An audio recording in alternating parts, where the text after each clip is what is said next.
Assalamualaikum warahmatullahi wabarakatuh. Alhamdulillah, assalatu wassalamu ala rasulillah wa ala alihi wa ashabihi wa mawala. Asyhadu an la ilaha illallah wahdahu la syarikalah wa asyhadu anna muhammadan abduhu wa rasuluhu la nabiyya ba'dah. Puji syukur kehadirat Allah Subhanahu wa taala, salawat dan salam kepada Rasulullah sallallahu alaihi wasallam. Alhamdulillah, di pagi hari ini, subuh hari ini kita diberi kesempatan untuk terus meningkatkan keimanan dan ketakwaan kita kepada Allah Azza wa Jalla. Rasulullah sallallahu alaihi wasallam berdoa kepada Allah Subhanahu wa taala agar memberkahi umatnya di waktu subuh atau di awal pagi. Dan semoga kita termasuk orang-orang yang beruntung itu, orang-orang yang mendapatkan keberkahan.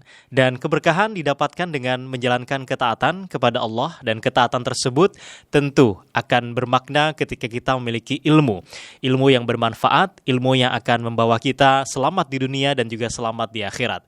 Ilmu tidak datang dengan sendirinya, tapi ilmu harus kita cari. Dan alhamdulillah, Masjid Al-Irsyad Surabaya memfasilitasi kita untuk mendapatkan ilmu-ilmu yang bermanfaat. Dan kali ini kita berjumpa dalam program baru dari Masjid Al-Irsyad Surabaya yang rutin dilaksanakan setiap hari Jumat jam 5 pagi untuk mengawali pagi, mengawali hari dengan ilmu, sehingga hari-hari kita mendapatkan bimbingan dari Allah Subhanahu wa taala. Selamat mengikuti, selamat menikmati, dan selamat menjadi orang-orang yang diberkahi Allah Azza wa Jalla. Bismillahirrahmanirrahim. Assalamualaikum warahmatullahi wabarakatuh. Alhamdulillahirabbil alamin. Wassalatu wassalamu ala asyrafil anbiya'i wal mursalin Muhammadin wa ala alihi wa ashabi ajma'in, amma ba'd. Para jamaah peserta kajian Masjid Al-Irsyad Surabaya yang dirahmati Allah Subhanahu wa taala, puji syukur alhamdulillah Allah Subhanahu wa taala senantiasa memberikan kita kenikmatan yang sangat banyak. Dan salah satu nikmat yang Allah Subhanahu wa taala berikan kepada kita adalah di bulan Ramadan ini Allah Subhanahu wa taala berikan kita kesempatan untuk sama-sama bertalabul ilmi dari para guru kita. Dan insya Allah di pagi hari ini ya kita akan membahas satu tema tentang konsep pendidikan dari kisah Nabi Sulaiman alaihissalam. Dan sebetulnya untuk tema kita yang akan kita kaji pada pagi hari ini masih punya korelasi dengan materi yang kita bahas di Ahad pekan yang lalu tentang tema menjadi hamba Allah pemakmur bumi, di mana di Ahad pekan yang lalu kita lebih fokus ya pada menjelaskan tentang tugas besar manusia dan tujuan Allah Subhanahu wa taala menciptakan manusia, dan Al-Qur'an sebagai panduan ya kitab suci yang bukan hanya manhaj tapi juga mukjizat yang dengan itu diharapkan ya bisa menghadirkan sebuah peradaban yang luar biasa dari peradaban Islam. Dan berkaitan dengan Nabi Sulaiman ini, beliau adalah seorang nabi yang mungkin agak berbeda dibandingkan dengan para nabi yang lain, di mana untuk Nabi Sulaiman alaihissalam Allah Subhanahu wa taala anugerahkan kekuasaan, Allah Subhanahu wa taala anugerahkan harta yang melimpah, di samping seperti umumnya para nabi yang Allah Subhanahu wa taala berikan ilmu yang menjadi warisan dari seluruh para nabi yang nanti diwariskan oleh para nabi kepada pelanjutnya, yaitu para ulama. Nah, sehingga tidak semua nabi Allah Subhanahu wa taala berikan kekuasaan, namun ada nabi yang Allah Subhanahu wa taala berikan kekuasaan. Salah satunya adalah Nabi Sulaiman. Kemudian tidak semua nabi Allah Subhanahu wa taala berikan harta, namun ada nabi yang Allah Subhanahu wa taala berikan harta. Salah satunya adalah Nabi Sulaiman. Sehingga Nabi Sulaiman adalah seorang nabi dan juga raja yang juga seorang nabi. Nah, maka seakan-akan Nabi Sulaiman alaihissalam adalah potret ideal di mana kita bisa mengambil inspirasi dari beliau untuk kita hadirkan kembali di zaman kita ya dengan kurikulum samawi yang Allah Subhanahu wa taala turunkan di dalam Al-Qur'an. Kalau di pertemuan yang sebelumnya kita membahas tentang target besar, bahkan generasi yang akan kita hadirkan Sebagaimana doanya ibadur rahman, Rabbana hablana min azwajina wa dzurriyyatina qurrata a'yun waj'alna lil muttaqina imama. Wahai Rabb kami, anugerahkan kepada kami dari pasangan-pasangan kami dan anak keturunan kami menjadi penyejuk mata, waj'alna lil muttaqina imama, dan jadikan kita bagi orang-orang yang bertakwa imamah, seorang imam, seorang pemimpin. Ada satu surat di dalam Al-Quran di mana surat ini adalah surat yang Allah Subhanahu wa taala turunkan ketika Nabi Muhammad SAW berhijrah ke Madinah. Diturunkan bahkan di awal kehadiran Nabi Muhammad SAW di Madinah, dan bahkan nanti menjadi surat yang ayatnya adalah ayat yang terakhir diturunkan dari Al-Quran. Jadi surat ini mengawal bagaimana Nabi Muhammad SAW membangun peradaban Islam, membangun kerajaan Islam yang ada di Madinah ketika itu, dan panduan yang Allah berikan untuk beliau adalah surah Al-Baqarah. Ya, di mana surat Al-Baqarah adalah surat yang terpanjang di dalam Al-Quran dan surat yang turun dalam rentang waktu yang sangat lama. Awal fase Madaniyah sampai menjelang wafatnya Nabi Muhammad SAW. Para ulama menjelaskan untuk surah Al-Baqarah ini salah satu tema besarnya adalah kepemimpinan di muka bumi. Makanya Allah Subhanahu wa taala mengisahkan kisah Nabi Adam alaihissalam yang Allah Subhanahu wa taala sebut sebagai khalifah. Allah Subhanahu wa taala berfirman, "Wa idz qala rabbuka lil malaikati inni ja'ilun fil ardi khalifah." Dan ingatlah ketika Rabbmu berkata kepada para malaikat, sesungguhnya aku akan menjadikan di muka bumi khalifah. Nah, maka khalifah yang pertama adalah Nabi Adam alaihissalam. Kemudian Allah Subhanahu wa taala kisahkan kisah Bani Israel. Kenapa Allah Subhanahu wa taala kisahkan kisah Bani Israel? Karena Allah Subhanahu wa taala memberikan mereka anugerah kepemimpinan dalam kurun waktu tertentu untuk menjadi pemimpin di muka bumi ini. Allah Subhanahu wa taala berfirman di surah Al-Baqarah, "Ya Bani Israil dzkuru ni'mati allati an'amtu 'alaikum wa anni faddaltukum 'alal 'alamin." Wahai Bani Israel, ingatlah nikmat yang telah aku anugerahkan kepada kalian, dan sesungguhnya aku telah memberikan kelebihan bagi kalian 'alal 'alamin, di atas semesta alam ketika itu. Nah, maka Bani Israel Allah Subhanahu wa taala sebutkan kisahnya di surah Al-Baqarah, ya, karena mereka adalah kaum yang pernah Allah Subhanahu wa taala anugerahkan kepemimpinan di muka bumi kepada mereka. Namun sayangnya Bani Israel ini adalah kaum yang gagal, ya, di dalam mengemban amanah kepemimpinan itu. Maka di surah Al-Baqarah kita diperintahkan oleh Allah Subhanahu wa taala untuk menyelisihi mereka. Nah, apakah setiap dari Bani Israel itu gagal?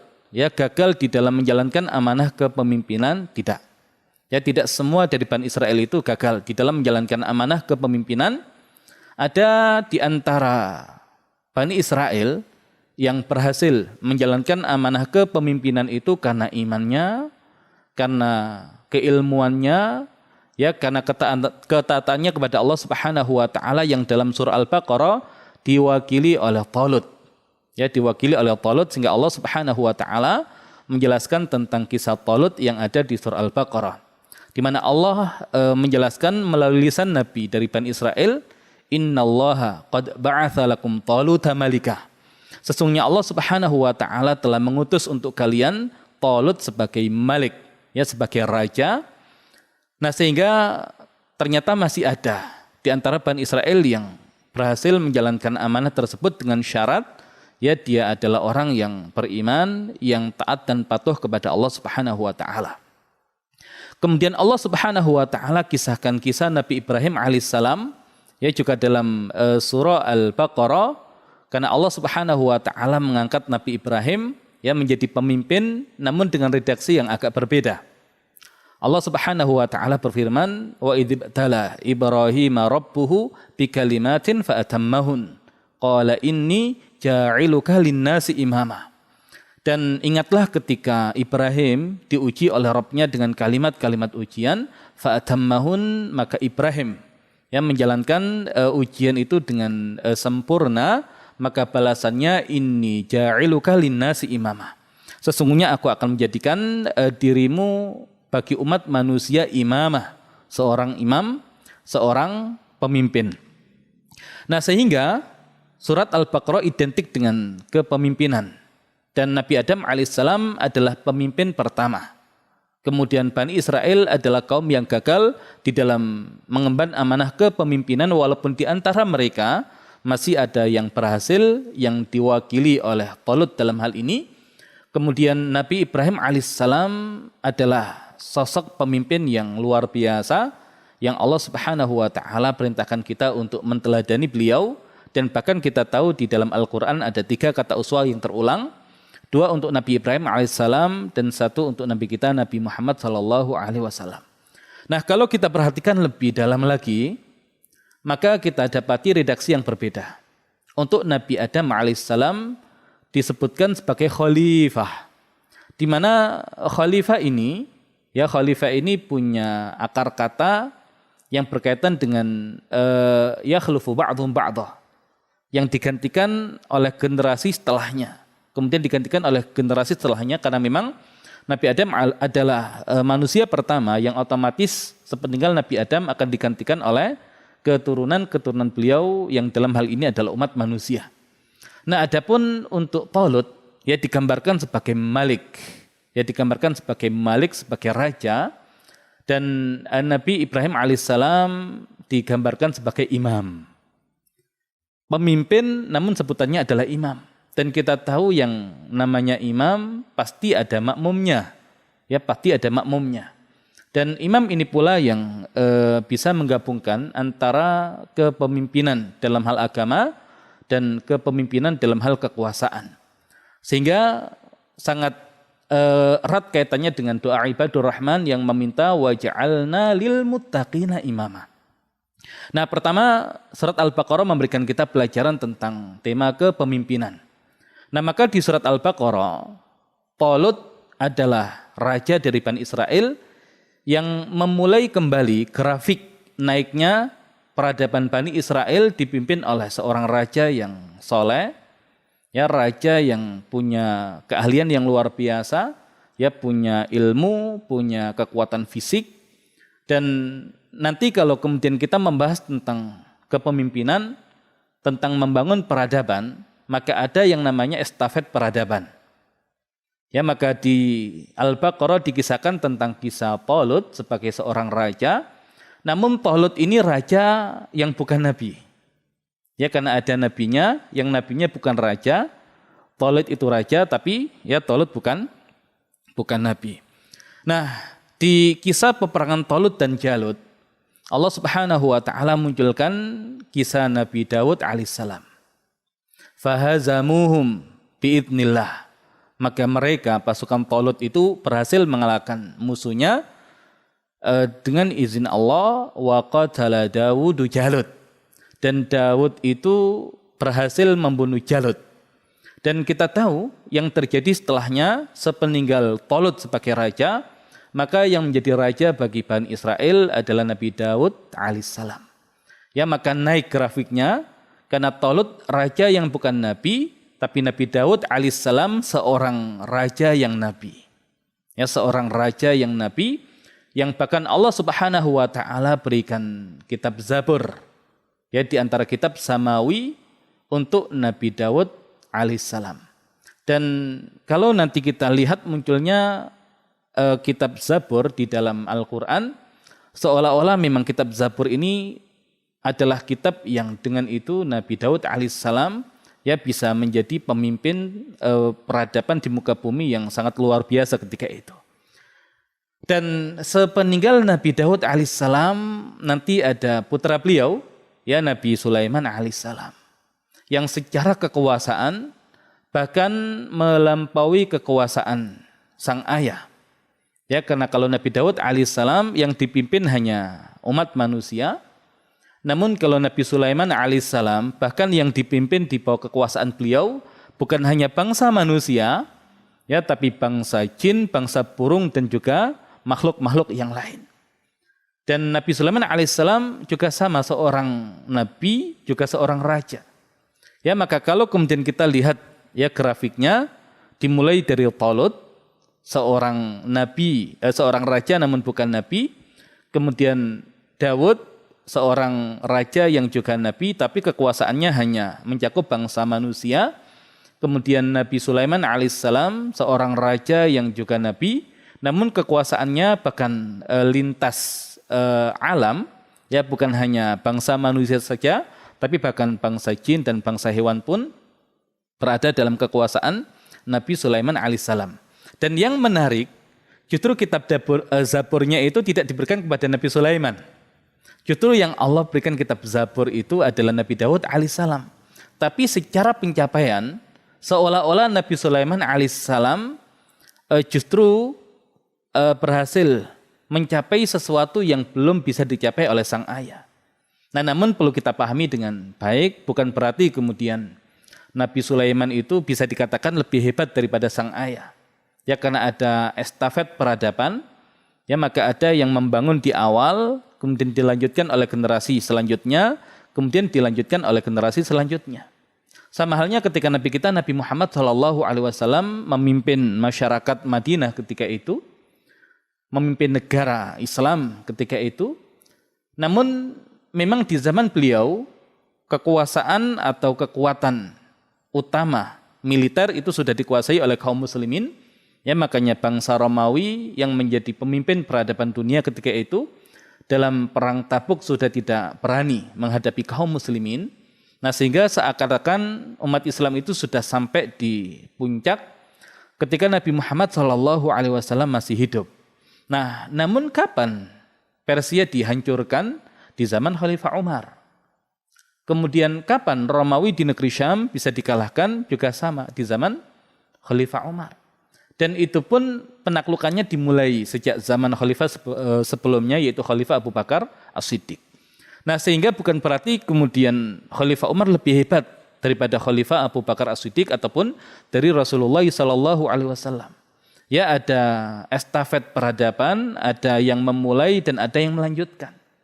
Nah, maka kekuasaan Nabi Daud alaihissalam pun nanti dilanjutkan oleh sang putra, yaitu Nabi Sulaiman alaihissalam.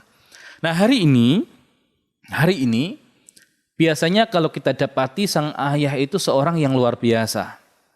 Seorang pemimpin, ya, seorang yang bahkan punya harta yang sangat banyak, seorang yang punya keilmuan yang sangat dalam. Nah, untuk menghadirkan generasi yang sehebat ayahnya itu biasanya sulit. Yang ada semakin menurun. Dan bahkan semakin kaya seorang ayah, biasanya anaknya itu lemah.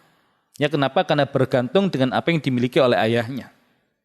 Nah, maka hari ini orang tua yang Allah Subhanahu wa taala mungkin memberikan kelebihan berupa harta, ya, berupa kedudukan yang tinggi, ya, perlu belajar kepada Nabi Daud alaihissalam bagaimana melahirkan generasi yang kuat, bahkan bisa lebih hebat daripada ayahnya, bukan menjadi generasi yang lemah karena manja.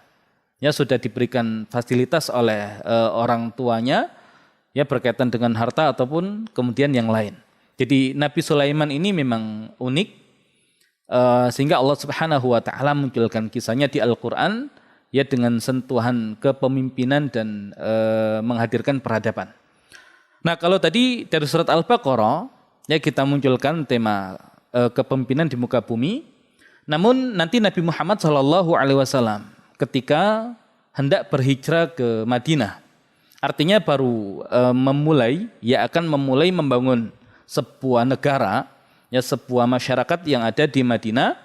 Salah satu surat yang Allah Subhanahu wa taala turunkan menjelang hijrahnya Nabi Muhammad SAW adalah surah An-Naml. Ya, dan surat An-Naml ini temanya adalah ilmu dan peradaban.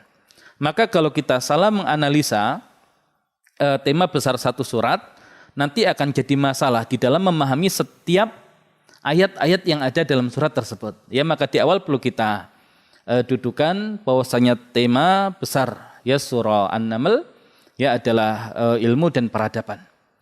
Nah, seolah-olah Allah Subhanahu wa taala ingin membimbing Nabi Muhammad sallallahu alaihi wasallam ketika hendak berhijrah ke Madinah, seperti ini loh cara membangun ya satu masyarakat, satu negara sesuai dengan petunjuk Allah Subhanahu wa taala.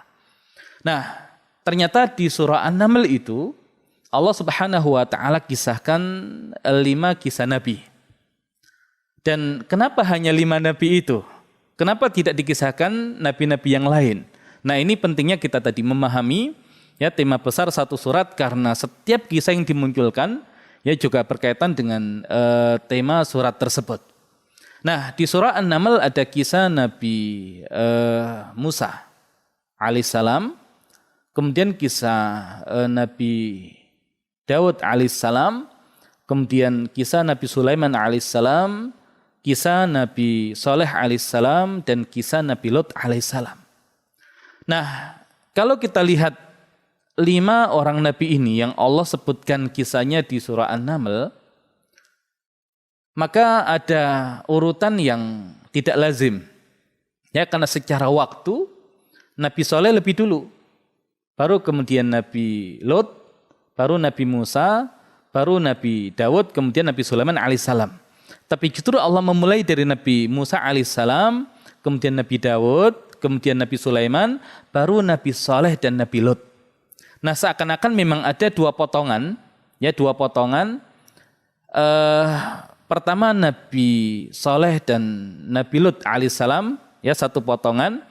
Kemudian potongan berikutnya adalah Nabi Musa alaihissalam, Nabi Daud alaihissalam, Nabi Sulaiman alaihissalam. Nah, untuk potongan yang kedua ternyata diletakkan di urutan yang pertama oleh Allah Subhanahu wa taala. Dan jelas tartibnya bukan tartib zamani, bukan urutan berdasarkan waktu, tapi urutannya adalah tartib urutabi, urutan berdasarkan kedudukan dan urgensi kenapa penggalan yang kedua itu justru ditempatkan di urutan yang pertama oleh Allah Subhanahu wa taala. Nah, 5 orang nabi ini, ya 5 orang nabi ini, kalau kita lihat inspirasi yang Allah ingin hadirkan untuk Nabi Muhammad SAW. Ya, pertama Nabi Saleh alaihissalam di surah An-Naml itu diceritakan tentang kisah kaumnya yang berusaha untuk membunuh Nabi Saleh alaihissalam. Ya, dan keluarganya. Jadi mereka sudah merencanakan untuk membunuh Nabi Saleh alaihissalam dan juga keluarganya.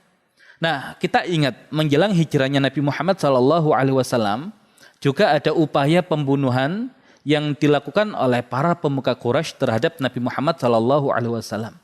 Seolah-olah dengan turunnya surat An-Naml ini Allah Subhanahu wa taala ingin menghibur dan ingin menenangkan hati nabinya bahwasanya kalau dahulu musuh-musuh Allah itu hendak membunuh Nabi Saleh alaihissalam, namun Allah Subhanahu wa taala selamatkan Nabi Saleh alaihissalam, maka kalau hari ini musuh-musuh Allah itu ingin membunuhmu wahai Muhammad, ya maka tenang.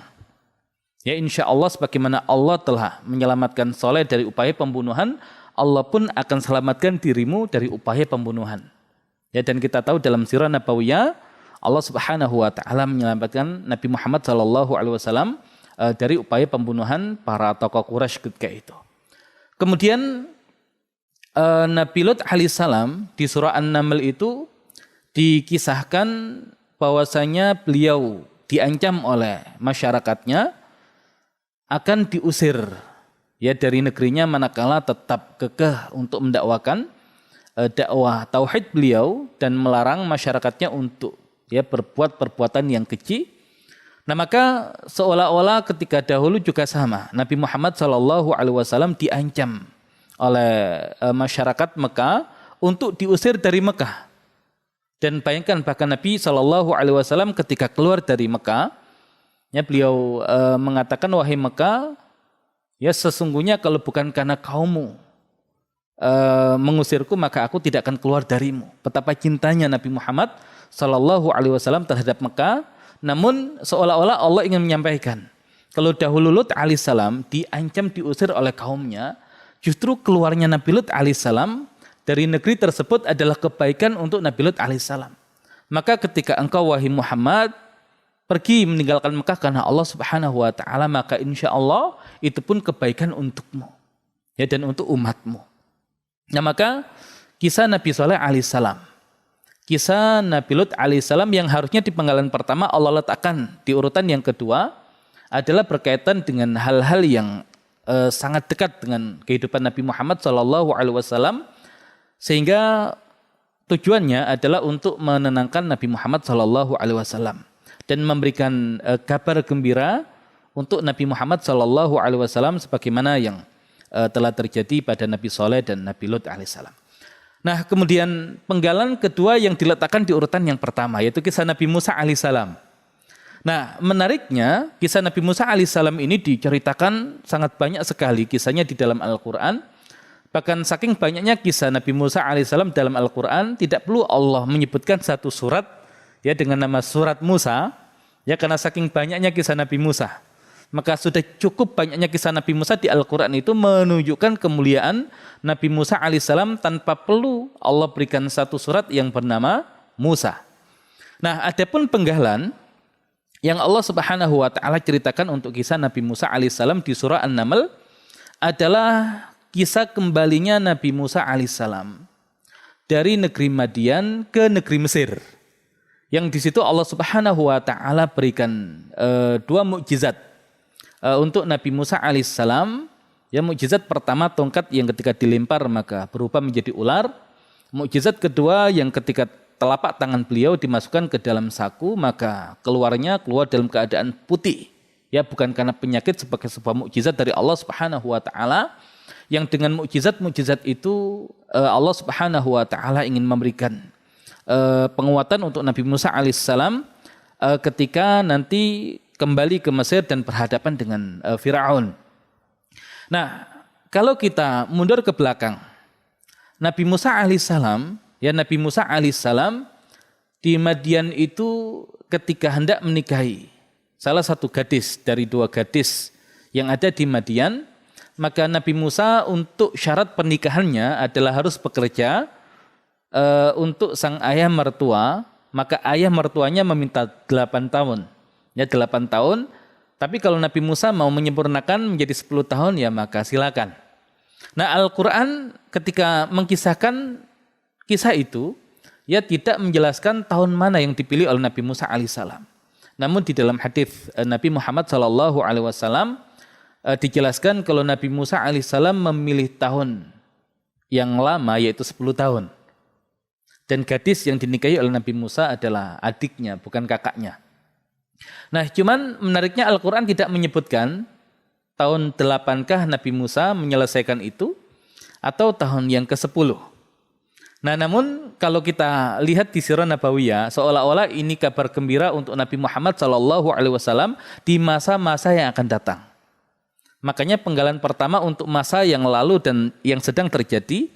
Penggalan kedua itu untuk persiapan Nabi Muhammad di masa yang akan datang. Makanya lebih penting. Sehingga walaupun penggalannya itu di urutan waktu kedua, tapi Allah letakkan di posisi yang pertama. Nah, ada apa di tahun ke-8 Hijriah? Ya, kita mengetahui ada peristiwa besar yang luar biasa, yaitu kembalinya Nabi Muhammad SAW ke negeri Mekah dalam keadaan yang beda. Sama seperti Nabi Musa ketika kembali ke Mesir dalam keadaan yang berbeda. Dulu takut lari dari Mesir, ya karena hendak dibunuh, maka Nabi Musa ketika kembali ke Mesir, ya dalam keadaan sudah kuat, ya dan mendapatkan mukjizat dari Allah. Pun demikian dengan Nabi Muhammad SAW di tahun ke-8 Hijriah itu ada Fathu Mekah, di mana Nabi Muhammad SAW yang dahulu keluar dari Mekah hanya dengan Abu Bakar As-Siddiq dalam keadaan takut untuk dibunuh. Ya, maka di tahun ke-8 kembali dengan kekuatan yang luar biasa, 10.000 pasukan. Ya, maka dengan jumlah sebesar itu otomatis ya maka sudah mutlak ya tidak berdaya untuk melawan pasukan kaum muslimin. Nah, itu di tahun ke-8. Di tahun ke-10 ada apa? Ya, bahkan lebih besar lagi ada Hajjatul Wada, ada Haji Wada, di mana Nabi Muhammad SAW kembali ke Mekah untuk melaksanakan ibadah haji. Dan ibadah haji sebagaimana kita tahu adalah puncak dari rukun Islam.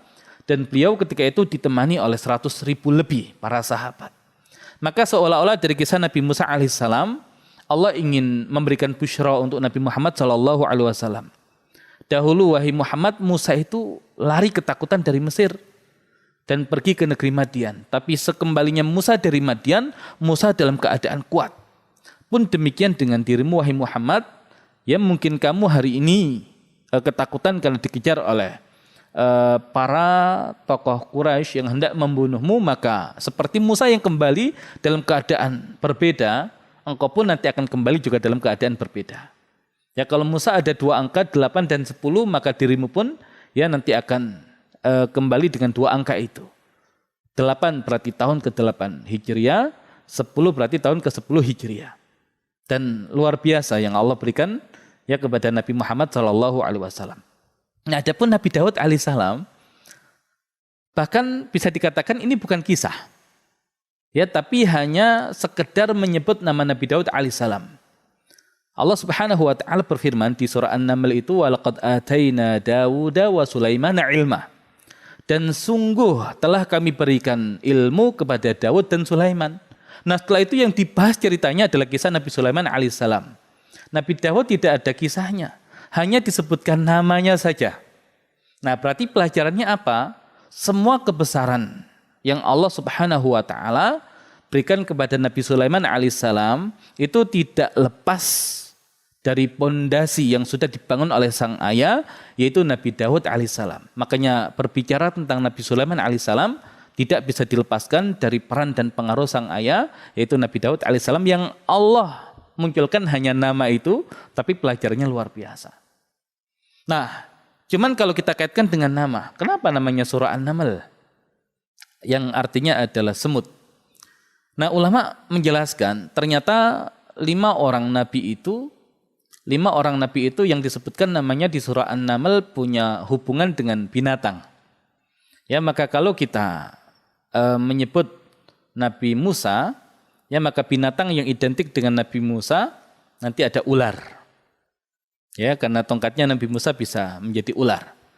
Kemudian ada ikan, ya karena Nabi Musa ketika pergi dengan Nabi Khidir, yaitu nanti bekal awalnya itu adalah ikan hut. Kemudian kalau disebutkan nama Nabi Musa, maka kita akan teringat dengan belalang, ya dengan kutu yang Allah Subhanahu wa taala jadikan ujian bagi orang-orang Mesir ketika itu, atau bahkan kisah Nabi Musa nanti ada baqarah, sapi yang diperintahkan untuk disembelih, kemudian ternak kambing di mana Nabi Musa itu membantu 2 gadis untuk memberikan minum ya kambing-kambing tersebut. Nah, itu hewan-hewan yang identik dengan Nabi Musa alaihissalam. Nabi Daud alaihissalam, ya Nabi Daud alaihissalam juga nanti berkaitan dengan burung-burung yang bertasbih, ya dengan Nabi Daud alaihissalam, atau berkaitan dengan kambing-kambing yang dikisahkan di surah Al-Anbiya itu memakan ladang, ya tanaman milik orang lain yang nanti minta diputuskan hukumnya oleh Nabi Daud, atau 2 orang yang bersengketa yang punya 99 kambing itu mengambil kambing milik saudaranya yang hanya 1. Nah, itu juga di kisah Nabi Daud alaihissalam. Ya ada kambing, ya juga ada burung. Adapun Nabi Sulaiman ada hudhud burung, ya kemudian semut, ya An-Naml, kemudian nanti ada kuda. Ya, insya Allah nanti akan kita singgung ya kisah Nabi Sulaiman dengan kuda. Yang hari ini banyak Nabi Sulaiman itu dizalimi dengan kisah-kisah yang beredar. Ya karena kebanyakan yang beredar sumbernya adalah Israiliyat, namun tidak dipahami nuansa. Ya bagaimana Nabi Sulaiman itu hidup, dan Al-Quran menjelaskan tentang kisah Nabi Sulaiman.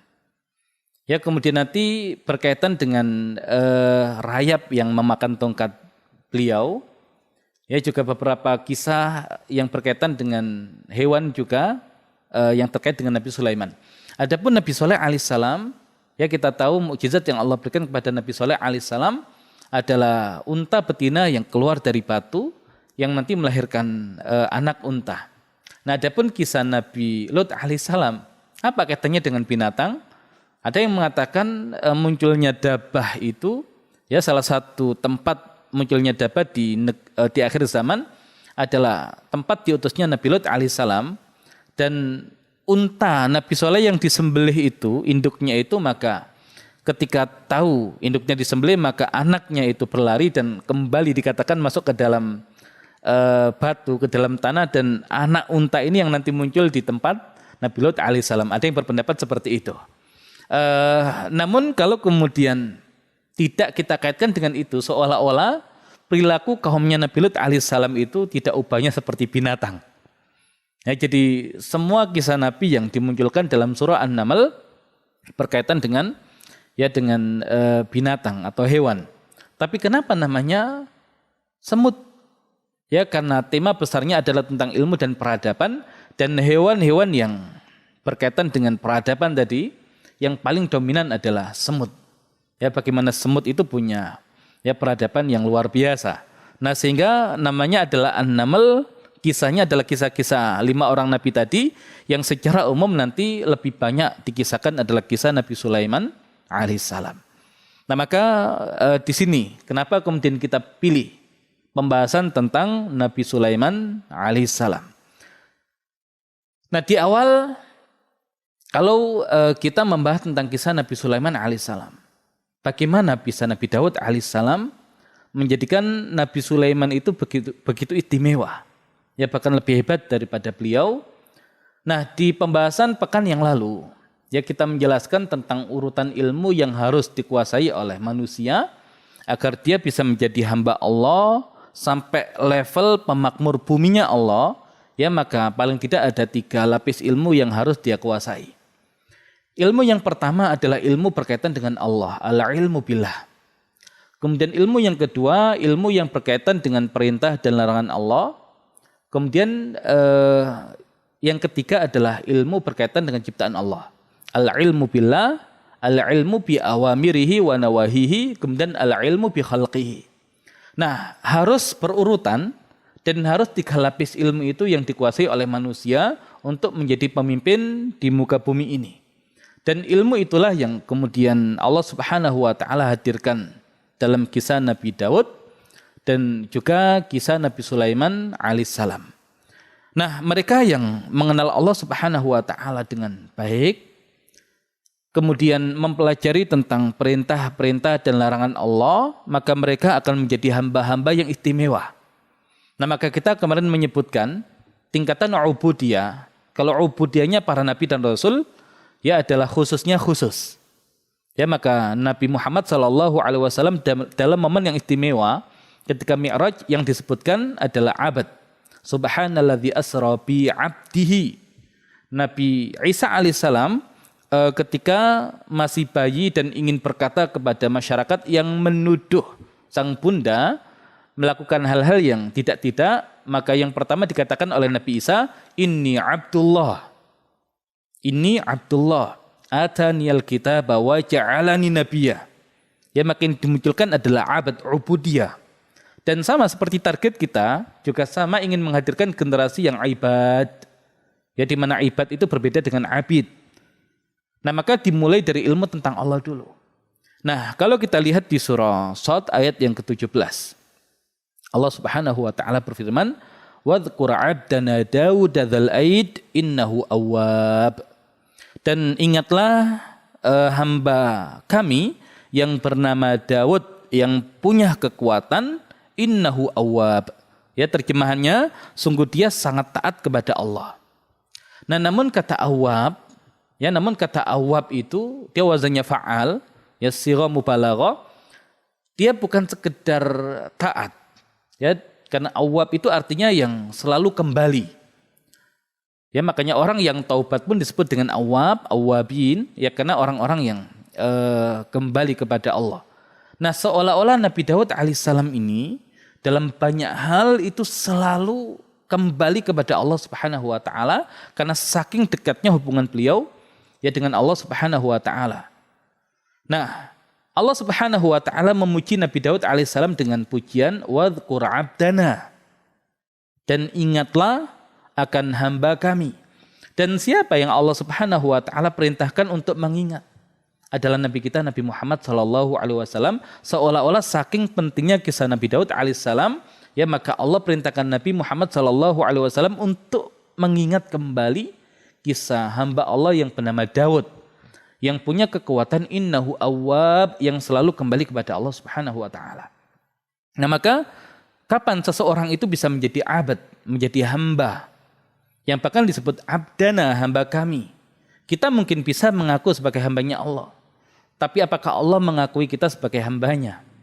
Ya, jangan-jangan penghambaan kita kepada Allah itu adalah penghambaan yang bersifat umum, sehingga sama antara kita bahkan dengan orang-orang kafir atau dengan makhluk-makhluk yang lain. Nah, mereka yang dididik dengan pendidikan yang benar, ya maka akan naik level penghambaannya, yang menjadi penghambaan yang bersifat khusus. Ya, ibadur rahman, atau kemudian menjadi ibad yang kalau kita kaitkan dengan saudara surat Al-Furqan, yaitu surat Al-Isra, busyra dari Allah akan Allah kirimkan ketika Yahudi, ya Bani Israel membuat kerusakan besar, yang Allah kirim adalah ibadan lana. Ya, dan sudah kita terangkan apakah ini terjadi di masa sebelum Nabi Muhammad sallallahu alaihi wasallam atau di masa setelah Nabi Muhammad sallallahu alaihi wasallam. Ya, karena terkait antara Al-Isra dengan Al-Furqan, ya sama-sama ada kata ibad. Dan untuk Nabi Daud, ya hasilnya adalah abad, ya seorang hamba. Nah, di surat Shad ayat yang ke-30 juga sama. Nanti ini Nabi Sulaiman, kalau kita cocokkan dengan Nabi Daud alaihissalam, apa kesamaan antara keduanya? Di surat Shad ayat yang ke-30, wa wahabna li Dawuda Sulaiman. Dan kami anugerahkan kepada Daud, yaitu anak yang bernama Sulaiman, ni'mal abdu innahu awwab, seorang hamba yang baik, ya sebaik-baik hamba, innahu awwab. Dia adalah orang yang taat kepada Allah, orang yang selalu kembali kepada Allah. Nah, maka ada ubudiyah yang sama antara Nabi Daud dan Nabi Sulaiman, dan ada sifat awwab yang juga menjadi sifat yang dominan dari Nabi Daud alaihissalam dan Nabi Sulaiman alaihissalam. Nah, jadi persis antara Nabi Daud dengan Nabi Sulaiman alaihissalam. Nah, kita ingin soroti tentang awwab yang selalu kembali kepada Allah Subhanahu wa taala. Kita itu punya dua hubungan paling tidak. Pertama, hubungan kita dengan Allah Subhanahu wa taala. Yang kedua adalah hubungan kita dengan sesama makhluknya Allah Subhanahu wa taala. Nah, hubungan kita dengan Allah Subhanahu wa taala ini menjadi pondasi terhadap hubungan kita dengan makhluk-makhluknya Allah Subhanahu wa taala. Berarti hubungan kita dengan Allah menjadi hubungan yang paling istimewa. Yang menjadi hubungan yang paling istimewa. Dan ketersambungan kita dengan Allah itu semakin setiap waktu kita bisa tersambung, maka semakin luar biasa kita. Ya, walaupun lagi-lagi kita tidak mungkin sampai ke derajat para nabi dan rasul, ya mereka adalah orang-orang istimewa dan sudah ditutup oleh nabi kita, Nabi Muhammad sallallahu alaihi wasallam, di mana para nabi dan rasul ya dikatakan mereka adalah orang-orang yang selalu menjadikan setiap waktunya berzikir dan tersambung kepada Allah Subhanahu wa taala. Ya, bahkan Nabi kita Nabi Muhammad sallallahu alaihi wasallam dimanapun di kapanpun, ya beliau selalu berzikir kepada Allah Subhanahu wa taala. Bahkan dikatakan seandainya tidur maka yang tidur hanya matanya, namun hatinya tidak tidur. Ya, namun hatinya tidak tidur. Nah, di Al-Qur'an perintah tentang satu ibadah biasanya tidak Allah tambahkan pensifatan banyak. Dan satu-satunya perintah ibadah yang Allah sifati dengan banyak adalah zikir. Allah Subhanahu wa taala berfirman, "Ya ayyuhalladzina amanu dzkurullaha dzikran katsira." Wahai orang-orang yang beriman, zikirlah kalian kepada Allah dengan zikir yang banyak. Ya, tidak ada kemudian perintah wa aqimus shalah katsiran wa atuz zakah katsiran. Ya, faman syahida minkum syarra falyasumhu katsiran. Tidak. Ya, tapi untuk zikir ada katsiran, artinya apa? Semakin banyak seorang hamba itu berzikir kepada Allah, ya tidak selalu kemudian membaca kalimat thayyibah, tapi ketersambungan seorang hamba ya dengan Allah Subhanahu wa taala. Nah, maka ilmu yang pertama adalah ilmu tentang Allah. Bagaimana kemudian kita mengenal Allah? Ulama menjelaskan ada 3 wasilah. Ya, pertama ma'rifatullah bi kalamihi, mengenal Allah lewat kalamnya, yaitu Al-Qur'an. Maka mereka yang membaca Al-Qur'an dan memahami Al-Quran itu adalah kalamnya Allah, maka dalam kondisi itu dia sedang tersambung dengan Allah. Bahkan seolah-olah dia diajak bicara oleh Allah. Kemudian yang kedua ma'rifatullah bi khalqihi, mengenal Allah lewat ciptaannya. Nah hari ini kalau kita tidak baca Al-Quran, ya kita lihat ciptaan Allah yang ada di sekitar kita. Nah awab itu ketika melihat ciptaan Allah itu tidak berhenti pada ciptaannya, tapi mengantarkan dia kepada pencipta. Dan itu nanti konsep Iqra' bismi rabbikal ladzi khalaq di situ. Melihat indahnya pemandangan, maka tidak berhenti sampai di situ, tapi dia kemudian bisa merasakan betapa Allah Subhanahu wa taala yang maha menciptakan, yang maha indah menciptakan sesuatu yang luar biasa. Ya, dia melihat langit yang luas, dia melihat tentang Allah Subhanahu wa taala yang maha luas, gunung yang besar. Ya, dia bisa merasakan Allah Al-Azim, ya Allah Al-Kabir dan seterusnya. Atau kemudian yang ketiga ma'rifatullah bi af'alihi, mengenal Allah lewat af'alnya. Tidaklah peristiwa yang terjadi di sekitar kita kecuali ada peran Allah, maka kalau kemudian kita bisa merasakan itu, ya kita pun bisa merasakan Allah Subhanahu wa taala melalui af'alnya yang itu terjadi pada peristiwa yang ada di sekitar kita. Nah, maka seorang hamba yang tersambung dengan Allah itu baca Al-Quran yang diingat Allah. Lihat ciptaan Allah yang diingat Allah. Melihat peristiwa yang terjadi yang diingat Allah. Terus kapan dia tidak teringat Allah? Ya, maka dia selalu di setiap momennya itu ya selalu ingat Allah Subhanahu wa taala. Dan awab itu seakan-akan seperti itu. Selalu kembali kepada Allah. Apapun yang dilakukan kembali kepada Allah. Yang diingat hanyalah Allah. Dan itu Nabi Daud alaihissalam dan juga Nabi Sulaiman alaihissalam. Nah, berarti target kita itu, ya kalau ingin menghadirkan generasi yang hebat seperti Nabi Daud dan Nabi Sulaiman, adalah menjadikan generasi yang dia adalah abad, hamba, ibad. Yang juga nanti dia punya sifat awab yang selalu kembali kepada Allah Subhanahu wa taala. Nah, maka itu tingkatan ilmu yang pertama. Ya, maka tidak mungkin jadi imam ya kecuali dia menguasai ilmu tentang Allah Subhanahu wa taala, dan itulah yang diajarkan oleh Nabi Daud alaihissalam kepada Nabi Sulaiman alaihissalam. Ya, kenalkan Allah dan tanamkan keimanan kepada Allah, bahkan sampai level cinta kepada Allah karena melihat apapun ya seolah-olah ya dia bisa merasakan kehadiran Khalik penciptanya. Ya, bukankah derajat ihsan itu adalah anta'budallah ka'annaka tarahu fa illam takun tarahu fa innahu yaraka. Hendaklah kamu beribadah kepada Allah seolah-olah dia melihatmu. Seolah-olah kamu bisa melihat dia, dan jika kamu tidak bisa melihat dia maka dia yang melihatmu. Nah, maka awab ini ya adalah kunci ya bagaimana kita menghadirkan generasi ya seperti Nabi Daud dan Nabi Sulaiman. Nah, kalau itu adalah tingkatan ilmu yang pertama. Ya, maka tingkatan ilmu yang kedua itu ya adalah ilmu yang berkaitan dengan perintah dan larangan Allah.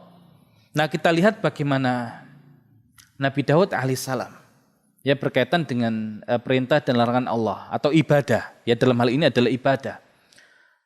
Nah, seseorang itu ketika yang dominan adalah unsur fisiknya, maka ibadah itu adalah taklif, beban. Tapi mereka yang lebih dominan unsur jiwanya, ya karena disibghah dengan ilmu-ilmu yang berkaitan dengan Allah, maka ibadah itu tidak menjadi beban, ya tapi menjadi kenikmatan. Ya, tidakkah kita teringat perkataan Nabi Muhammad SAW kepada Bilal, ya Bilal arihna bisalah, wahai Bilal istirahatkan kita dengan salat. Jadi salat bukan menjadi taklif, bukan menjadi beban, ya tapi menjadi kenikmatan dan waktu untuk beristirahat. Ya, kalau kita bisa jadi ketika ada Bilal, ya kita akan katakan ya Bilal arihna minas shalah. Ya wahai Bilal istirahatkan kita dari salat, kita capek Bilal. Nah, ini bedanya kita dengan ya generasi awal Islam yang ternyata model Nabi Sulaiman juga seperti itu. Ya, model Nabi Daud alaihissalam juga seperti itu. Nah, untuk bisa sampai merasakan itu, seorang hamba itu ketika mengenal Allah ujungnya adalah kesyukuran. Ya, makanya Nabi Nuh alaihissalam dipotret sebagai seorang yang bersyukur. Innahu kana 'abdan syakura, seorang hamba yang banyak bersyukur. Nabi Ibrahim alaihissalam di tengah ujian yang luar biasa juga sama. Inna Ibrahim kana ummatan qanitan lillah hanifan wa lam yakun minal musyrikin syakiran li an'umi ijtabahu wa hadahu ila siratim mustaqim. Kemudian Nabi kita Nabi Muhammad sallallahu alaihi wasallam bisa ibadah sampai seperti itu. Ya, motivasinya adalah kesyukuran. Afala akunu 'abdan syakura. Apakah aku tidak boleh menjadi hamba yang banyak bersyukur? Nah, Nabi Daud alaihissalam dengan Nabi Sulaiman alaihissalam ketika mereka mengenal Allah Subhanahu wa taala itu levelnya sampai ke kesyukuran. Makanya di surah Saba ayat yang ke-13 Allah Subhanahu wa taala berfirman, "I'malu ala Daud syukra." Beramalah wahai keluarga Daud syukra. Ya, sebagai sebuah kesyukuran. Dan kalau kita lihat di sini i'malu ala Daud. Ya, ulama menjelaskan tentang bedanya al dan ahl. Kalau ahlun adalah keluarga, tapi ikatannya adalah ikatan nasab atau pernikahan. Itu ahl. Tapi kalau al, walaupun diartikan keluarga, tapi ada makna tambahan yang terkandung ya di balik makna al itu adalah keluarga yang punya kadar keimanan yang serupa, visi misi kehidupan yang sama, nah itu disebutnya al. Nah makanya untuk Imran, keluarga Imran bukan ahlu Imran, tapi ahlu Imran, suratu Ali Imran. Ya, karena bukan sekedar ikatan nasab saja yang Allah sorot di situ. Ya, tapi kesamaan keluarga ini dalam hal keimanan dan ketakwaan kepada Allah Subhanahu wa taala. Maka termasuk ketika kita membaca salawat ya kepada Nabi kita Nabi Muhammad sallallahu alaihi wasallam, Allahumma sholli ala Muhammad wa ala ali Muhammad kama shallaita ala Ibrahim wa ala ali Ibrahim. Nah, alnya Nabi Muhammad ini siapa? Nah, maka umumnya ulama mengatakan ya walaupun ada 3 kemungkinan. Ya, kemungkinan pertama adalah keluarga dekat Nabi, ahlul baitnya Nabi.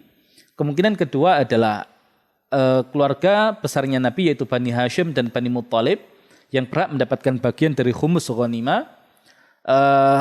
Tapi bisa juga maknanya seluruh umat Nabi Muhammad sallallahu alaihi wasallam yang mereka itu pengikut Nabi Muhammad maka dikatakan al. Ya, dan kita berharap ya kita bagian dari alnya Nabi Muhammad sallallahu alaihi wasallam walaupun bukan ahlnya. Dan kehebatan Nabi Daud ini bisa menjadikan setiap anggota keluarganya bukan sekedar anggota keluarga yang terikat dengan ikatan nasab, tapi anggota keluarga yang terikat dengan ikatan iman. Makanya dikatakan i'malu ala Daud. Bukan i'malu ahla Daud. Ya, kalau ahla Daud sekedar hubungan darah saja. Tapi kalau ala Daud di luar itu juga sama karakternya seperti Nabi Daud alaihissalam. Syukra. Nah, ujungnya adalah syukur. Dan Allah tutup wa qalilun min ibadiyasy syakur. Dan sedikit sekali dari hamba-hambaku itu ya orang-orang yang banyak bersyukur. Padahal ibad itu sudah hamba pilihan. Ya, ibad itu sudah hamba pilihan. Karena kalau abid itu juga jamak dari abad walaupun abid identik dengan hamba yang tidak patuh kepada Allah. Tapi kalau ibad adalah hamba yang patuh kepada Allah. Dan dari hamba yang patuh kepada Allah itu ternyata hanya sedikit dari mereka yang syakur.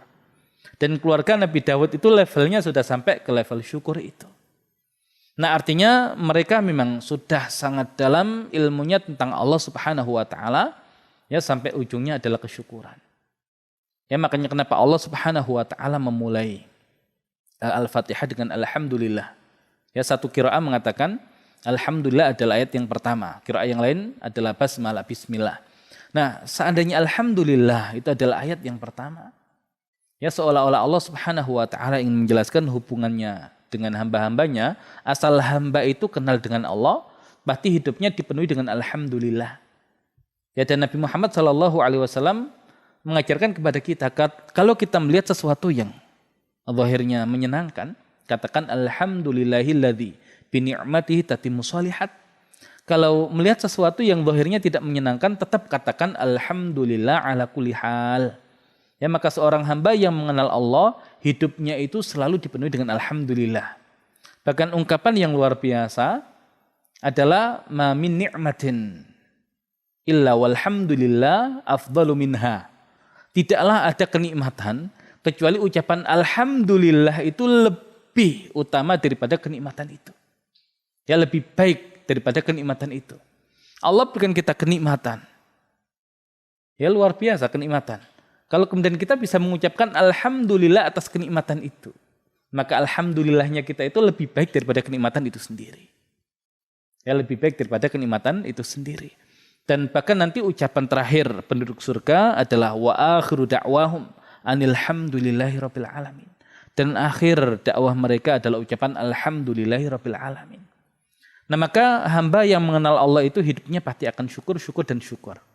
Ya syukur pertama sebagai sebuah ya aktivitas ya berterima kasih atas nikmat Allah, dan yang kedua bersyukur dengan memaksimalkan setiap kenikmatan yang Allah berikan kepada kita sesuai dengan apa yang Allah harapkan. Ya kita maksimalkan potensi yang Allah berikan kepada kita, dan itu yang dilakukan oleh Nabi Daud dan Nabi Sulaiman. Ya tidak ridho hanya mengambil bagian hamba Allah yang ibadahnya itu biasa, tapi hamba Allah dengan skala penghambaan yang luar biasa. Bahkan sampai jadi pemimpin. Dan Nabi Sulaiman bukan hanya pemimpin bagi bangsa manusia, ya, tapi juga pemimpin bagi bangsa jin dan hewan-hewan. Nah, kita lihat bagaimana kemudian Nabi Daud alaihissalam bisa mendidik keluarganya begitu luar biasa. Nah, dikatakan untuk Nabi Daud alaihissalam, ya Nabi Daud alaihissalam ini untuk makan, walaupun beliau adalah seorang raja, ya tidak makan kecuali dari hasil kerjanya sendiri. Dalam hadis yang diriwayatkan oleh Imam Al-Bukhari dikatakan ma'akala ahadun ta'ama qat. Tidaklah seorang hamba itu makan makanan khairan min ayyakula min amali yadih. Yang makanan itu lebih baik daripada hasil dari usaha tangannya sendiri. Wa inna nabiyallah Daud alaihissalam kana yakulu min amali yadihi. Dan dahulu Nabi Allah Daud alaihissalam makan dari hasil kerja tangannya sendiri. Nah, Allah berikan Nabi Daud kemampuan untuk melunakkan besi, sehingga beliau sanggup untuk membuat baju-baju perang yang dianyam ketika itu dengan keahlian yang luar biasa, yang beliau nanti memberikan keluarganya makan itu dari hasil kerjanya itu. Padahal beliau raja, seolah-olah ya beliau sebagai raja yang punya kekayaan yang melimpah itu tidak untuk diberikan kepada keluarganya, yaitu milik ya umat. Ya tidak milik keluarga. Nah sampai urusan makan begitu Nabi Daud sangat ketat. Ya kalau hari ini ketika orang tua itu diberikan kekayaan yang ada tiap hari cari restoran yang berbeda bahkan bingung. Ya hari ini menunya apa, besok menunya apa, ya gimana kita kemudian berharap lahirnya pemimpin yang luar biasa kalau masih masalah dengan urusan makanan. Makanya Al-Baqarah pun nanti kaitannya dengan makanan dan ujungnya adalah kepemimpinan. Ya dari makanan, ya bermula dari makanan, hasilnya adalah kepemimpinan. Nah kita lihat ibadah Nabi Daud alaihissalam. Dikatakan dalam hadis Bukhari Muslim, ahabbus shalah ilallahi salatu Daud, wa ahabbus siyam ilallahi siyamu Daud. Salat yang paling Allah Subhanahu wa taala sukai adalah salatnya Daud.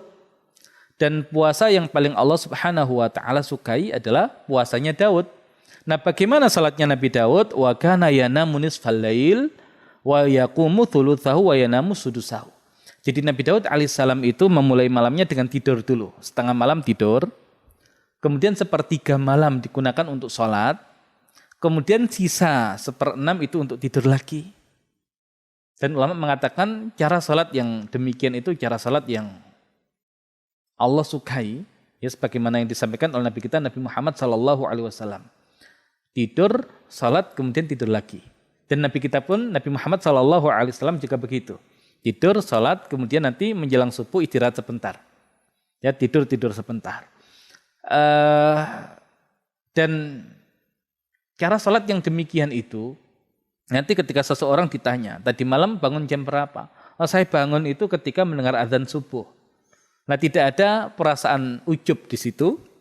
Ya takabur di situ, apa yang kita banggakan? Kita bangun ketika subuh. Tapi kalau kemudian salat malam dan tidak tidur lagi, ya tadi malam bangun jam berapa? Jam 2. Nah itu ketika bilang jam 2 itu ada perasaan lebih di dalam hatinya, seolah-olah saya salat malam loh. Gitu. Jadi pamer ke orang lain. Ya mungkin awalnya tidak pamer, tapi lama-lama ya mengarahkan kepada pamer tadi itu. Nah maka kalau Nabi Daud tidur setengah malam, kemudian 1/3 malam untuk salat, 1/6-nya untuk tidur lagi. Dan puasanya wa yasumu yauman wa yuftiru yauman. Sehari puasa, sehari berbuka. Dan ini ibadahnya keluarga Nabi Daud. Ya, keluarga yang istimewa, bukan orang yang tidak punya harta, hartanya luar biasa melimpah. Ya, bukan orang yang tidak punya kedudukan, mereka ini adalah raja.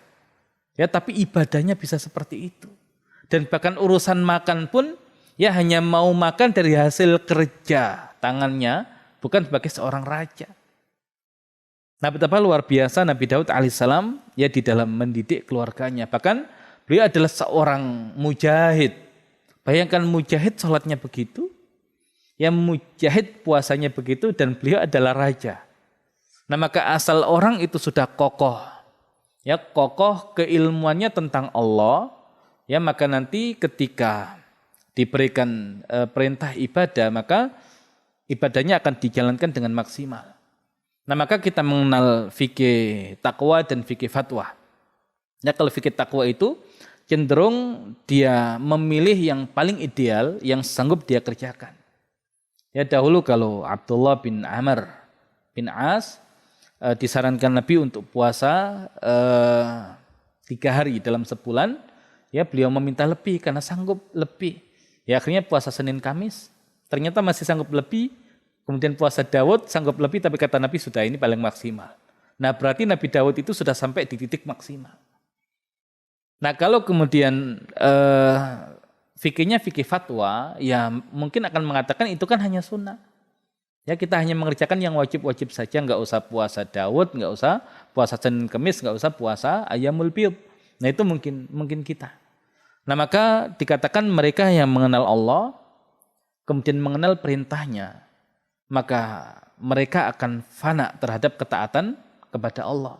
Tapi mereka yang lebih dulu mengenal perintah Allah, sebelum benar-benar mengenal Allah, ya maka biasanya mereka cenderung akan lari dari ketaatan kepada Allah, mencari celah untuk ya tidak beribadah kepada Allah. Tapi keluarga Nabi Daud ya dan Nabi Sulaiman ya tidak demikian. Ya, jadi ilmu pertama dikuasai, ya ilmu tentang Allah. Ilmu kedua perintah dan larangan Allah juga dikuasai, bahkan sampai titik yang paling ideal. Dan berarti tinggal tingkatan ilmu yang ketiga. Ya, tingkatan ilmu yang ketiga, ilmu tentang ciptaan Allah. Ya, ilmu tentang ciptaan Allah. Nah, sebelum masuk ke pembahasan tentang ilmu berkaitan dengan ciptaan Allah, kita ingin dari pembahasan tentang awabnya Nabi Sulaiman yang sedikit-sedikit itu ingat Allah. Kemudian kecintaan beliau terhadap jihad, ya karena memang ayahnya juga seorang mujahid yang selalu berperang di jalan Allah. Nah, di kita itu ada pertanyaan, kalau ditanyakan pasti jawabnya Nabi Sulaiman. Ada tidak Nabi yang gara-gara kuda Nabi ini tidak sholat asar? Nah, ketika pertanyaan itu ditanyakan, ya pasti jawabannya adalah Nabi Sulaiman. Nah, ini berbahaya dalam tanda kutip. Ya bayangkan seorang nabi sampai lalai ya dari Allah Subhanahu wa taala dan tidak mengerjakan sholat asar. Nah, itu kan keterlaluan. Masa iya Nabi kok begitu? Nah, tapi kita percaya, kita terima itu. Bahkan kemudian ketika dikatakan ya setelah itu kudanya diminta balik, kemudian disembelih kuda-kuda itu. Ya sebagai bentuk penyesalan. Lah ini apalagi? Ya seorang nabi nyembelih kuda yang kudanya itu fungsinya untuk jihad. Ya sudah tidak sholat, melakukan kemubadziran, mustahil. Tapi itu yang kemudian kita yakini berkaitan dengan Nabi Sulaiman alaihissalam. Ya karena tadi yang benci pada Nabi Sulaiman alaihissalam itu ya bukan hanya bangsa jin. Ya bangsa jin bencinya luar biasa. Ya syaitan itu. Ya karena syaitan-syaitan itu diperintahkan bekerja oleh Nabi Sulaiman alaihissalam. Ya bahkan sebagian itu kemudian dirantai ketika ya mereka tidak patuh kepada Nabi Sulaiman alaihissalam. Dan mereka menunggu-nunggu dan mencari kelemahan Nabi Sulaiman. Pun demikian dengan Bani Israel. Hampir tidak dikisahkan kisah Bani Israel di zaman Nabi Sulaiman. Ya karena Bani Israel itu kalau nabinya kuat, apalagi jadi raja, nggak berani mereka. Nah maka yang ada nanti di surat Al-Baqarah ayat yang kedua, 102. Wattaba'u ma tatlu syayatinu ala mulki Sulaiman wa ma kafara Sulaiman walakinna syayatin alladzina kafaru yu'allimuna nasa sihr. Dan mereka itu mengikuti apa-apa yang dibaca oleh syaitan ala mulki Sulaiman. Kalau ala itu diartikan fi, di zaman Nabi Sulaiman, syaitan enggak berani macam-macam di zaman Nabi Sulaiman. Maka yang lebih tepat ala di sini ada tadmin di situ. Kalau tadmin dalam masalah bahasa itu adalah pendapatnya ulama Basrah. Ya, kalau ulama Kufah ala bimakna fi. Tapi kalau ulama Basrah ya ala ya ala. Tapi kata talayatlu itu tidak ada alanya. Nah, berarti ada fiil yang disimpan. Wa yaftaruna ala mulki Sulaiman. Dan kebohongan yang mereka buat terhadap kekuasaan Nabi Sulaiman. Maka Allah mengatakan wa ma kafaru Sulaiman. Sulaiman enggak kafir. Walakinna syayatin, ya akan tetapi para syaitan itulah alladzina kafaru, yang kafir. Kenapa? Yu'allimuna nasa sihar, karena mereka mengajarkan sihir kepada orang-orang. Nah, Bani Israel, ya orang-orang Yahudi ini menuduh Nabi Sulaiman itu kenapa sanggup mengatur itu semua. Nabi Sulaiman itu punya sihir. Padahal sihir itu kekufuran, dan Allah menegaskan wa ma kafara Sulaiman. Nah makanya yang berkaitan dengan Nabi Sulaiman biasanya adalah cerita-cerita untuk menjelek-jelekan beliau. Maka hati-hati dengan Israiliyat. Ya, hati-hati dengan Israiliyat. Nah kalau kita lihat di surat Shad ayat yang ke-30 dan 31. Kalau tadi sebelumnya di surat Shad juga Allah menunjukkan tentang sifat Nabi Sulaiman. Yang pertama adalah ni'mal abdu, kemudian innahu awwab. Nah berarti di sini momennya adalah momen pujian. Bukan momen menjelekkan Nabi Sulaiman. Tapi kalau kita ambil Israiliyat, yang ada kita menjelekkan Nabi Sulaiman. Hati-hati itu.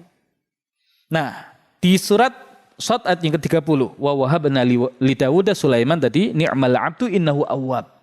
Idh uridhu alaihi bil asyi as-safinatul jiyad. Sungguh dia sangat taat kepada Allah. Ingatlah ketika pada suatu sore. Bil asyi, pada waktu sore.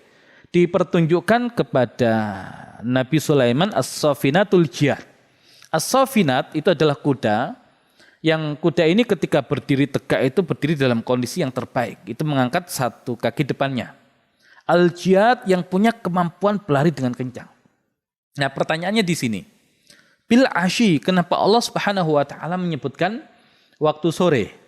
Kalau kita sudah terpapar oleh riwayat Israiliyat itu, mungkin kita akan benar tuh waktu sore. Kaitannya dengan tidak sholat asar nih, kebablasan sorenya. Tapi kalau kemudian kita pahami nanti nuansa di kisah Nabi Sulaiman ini, ya nanti ketika kita bahas tentang Ifrit yang mengatakan kepada Nabi Sulaiman, ana atika bihi qabla an taquma mimma qamik. Aku akan mendatangkan singgasananya itu sebelum engkau berdiri. Dan ulama mengatakan Nabi Sulaiman itu seorang raja yang beliau sangat dekat dengan masyarakatnya, menyelesaikan setiap masalah masyarakatnya. Maka di waktu pagi beliau duduk. Kapan beliau berdiri? Ya beliau berdiri itu di waktu sore. Makanya yang dibutuhkan Ifrit itu untuk memindahkan itu ya tadi hampir setengah hari. Nah, kenapa Allah munculkan kata asyi di sini waktu sore? Seolah-olah Allah Subhanahu wa taala ingin menjelaskan kepada kita. Nabi Sulaiman itu seorang raja, ya seorang qadhi yang memutuskan perkara rakyatnya, tapi juga seorang mujahid yang senang berjihad di jalan Allah. Tapi urusan berjihad, beliau tidak pernah melalaikan kewajibannya sebagai seorang raja yang menyelesaikan urusan rakyatnya. Maka beliau itu dari pagi sampai sore ya memberikan pelayanan kepada rakyatnya. Nah, waktu sore harusnya beliau pulang. Tapi ternyata beliau masih menyempatkan untuk mengurus masalah jihad ya dengan melihat persiapan kuda-kuda itu. Jadi jangan sore kemudian diartikan enggak sholat asar. Bukan itu nuansanya. Yang ada ini seorang raja yang sangat adil, tidak mau mengambil hak rakyatnya. Hak beliau sendiri untuk istirahat itu beliau gunakan untuk melihat kuda-kuda sebagai persiapan jihad. Nah, ketika melihat kuda-kuda yang as-safinatul jihad itu, maka apa kata beliau? Faqala inni ahbabtu hubbal khair an dzikri rabbi.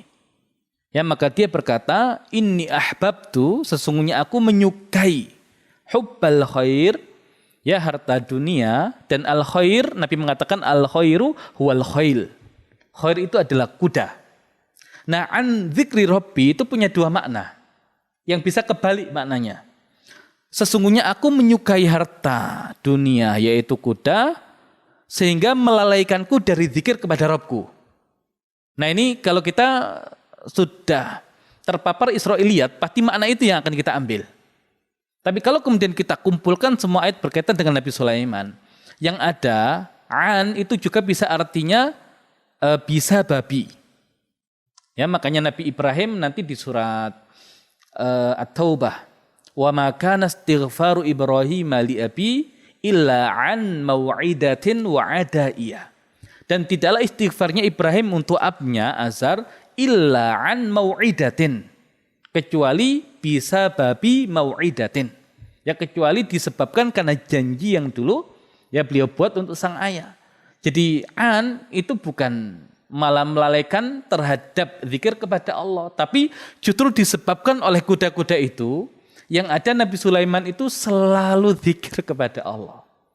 Ya, tadi ya kita sampaikan awab itu melihat apapun bawaannya itu teringat penciptanya.